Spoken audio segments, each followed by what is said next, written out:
Bueno, queremos saludar a varios compañeros y compañeras que están aquí. Humberto Mata, ensayista, escritor, presidente de la Biblioteca Ayacucho. Roberto Hernández Montoya, que nos dicen que está por aquí. Celad, aunque no lo hemos visto, se fue temprano.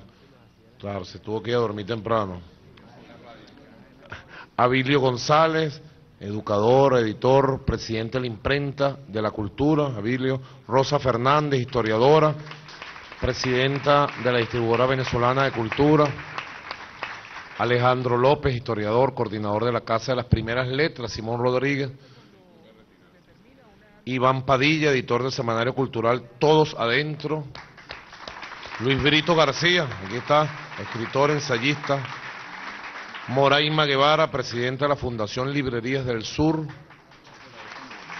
Carmen Borges, aquí está a nuestro lado, historiadora, ahora es diputada, inclusive. María Cira Matute, promotora de lectura, ponen aquí, conductora de la librería mediática. Luis Felipe Pellicer, historiador, presidente del Centro Nacional de Historia y Archivo General de la Nación.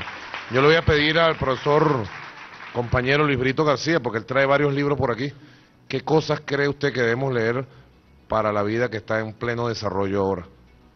Adelante, profesor. Bueno, ante todo hay que leer lo que a uno le guste y lo que se le antoje, porque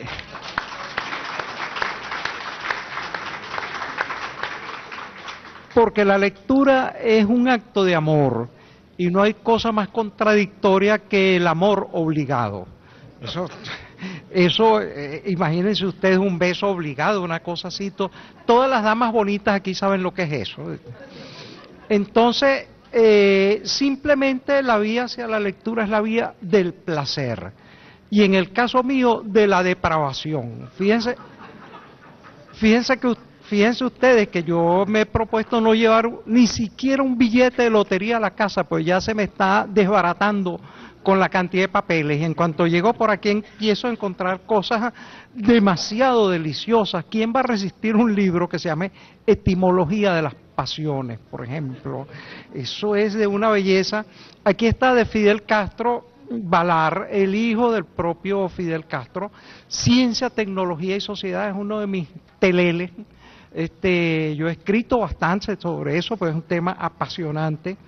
Aquí está la autobiografía de José Clemente Orozco, muralista inmenso y titánico.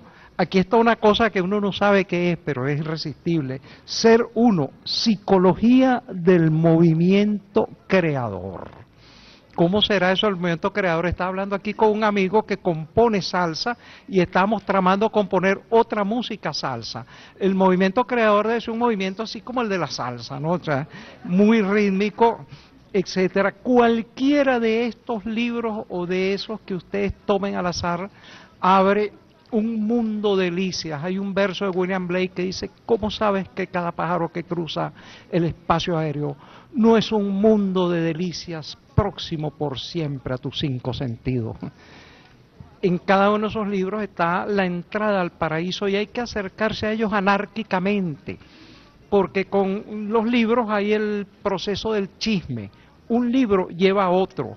Hay una mención de un libro, en el otro dice, ¿qué será esto? Y entonces uno poco a poco va tejiendo una red del azar que a veces se vuelve sistema.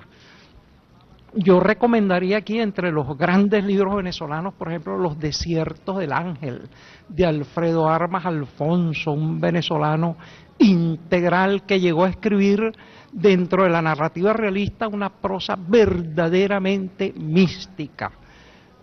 Los cuentos del Arañero andan mucho, siendo cosas de autores muy distintos.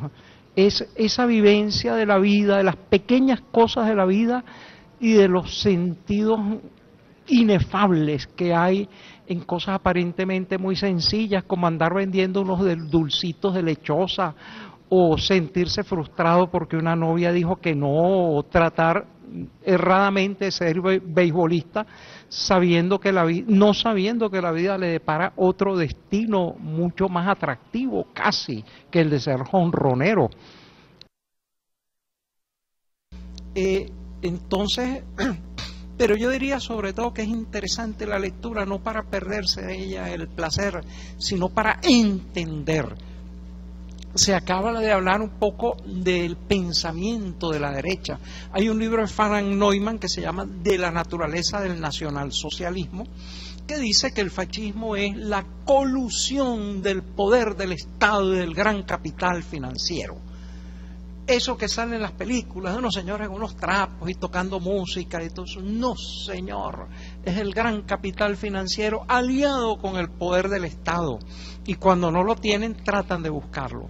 Y el segundo elemento que hay en una novela italiana que se llama Un borghese piccolo piccolo, el fascismo es también la clase media aterrorizada, sin expectativas, porque la engañan diciéndole que se va a proletarizar. Y entonces, por ínfima que sea la clase media, su único desquite es ser un poquitico más arriba del proletariado. Entonces, cuando le dicen te vas a proletarizar, aquí cuando la crisis del Viernes Negro había unos letreros, decían en los barrios, que decían bienvenida clase media. Entonces eso les provoca un pánico inconcebible, porque se piensa que el ser depende del tener, de lo que se tenga y no de lo que se es. Esos factores son explosivos y atizados a través de una propaganda que incite sobre todo el terror, una propaganda sobre la inseguridad, una propaganda que se basa en encuestas muy erráticas sobre la cantidad de víctimas violentas, pues hace una mezcla explosiva que lleva a los pueblos a la locura. Dicen los psiquiatras y los psicólogos que tenemos varios cerebros, y uno de ellos es un cerebro reptiliano, un cerebro sauriano, que es el cerebro de las emociones, del miedo y de la rabia. Quien quiere dominar a las personas apela a ese cerebro para despertar la más primaria de las emociones, que es el miedo. Y esa emoción se puede disipar, se puede clarificar a través del pensamiento. Es una lucha que tenemos aquí del cerebro sauriano con el cerebro del ser humano, que tiene un neocórtex racional, que piensa, que valora, que juzga, que lee, que compara. Dice, es mejor ser analfabeto que ser alfabetizado, y juzga. Es mejor morirse de mengua que tener salud prácticamente al alcance de todos, y comprende, no, es mejor que nuestro vulnerable cuerpo humano sea cuidado para que dé sus posibilidades. Es mejor estar a la intemperie o bajo un puente o dentro de un barril que vivir en una casa digna, sobria y puesta a la disposición.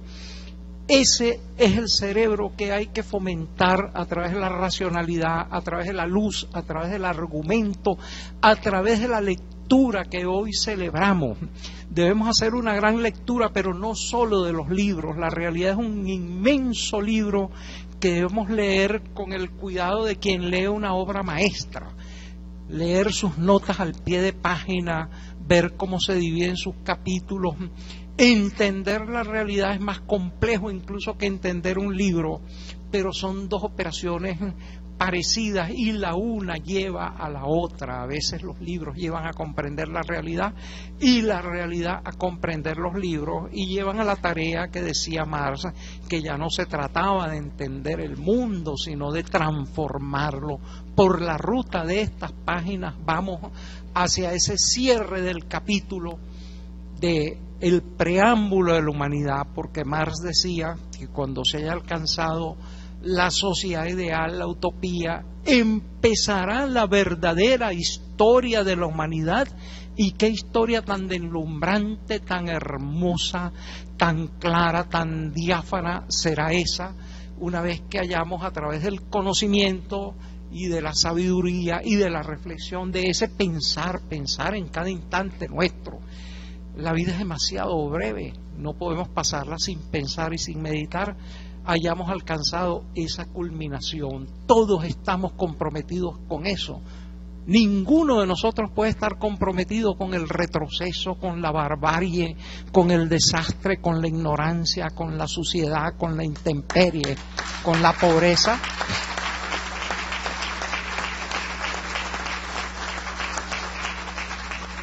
hacia allá vamos, hacia allá seguiremos yendo y no nos detendrá absolutamente nada porque el poder de la convicción lo vence todo. Muchas gracias.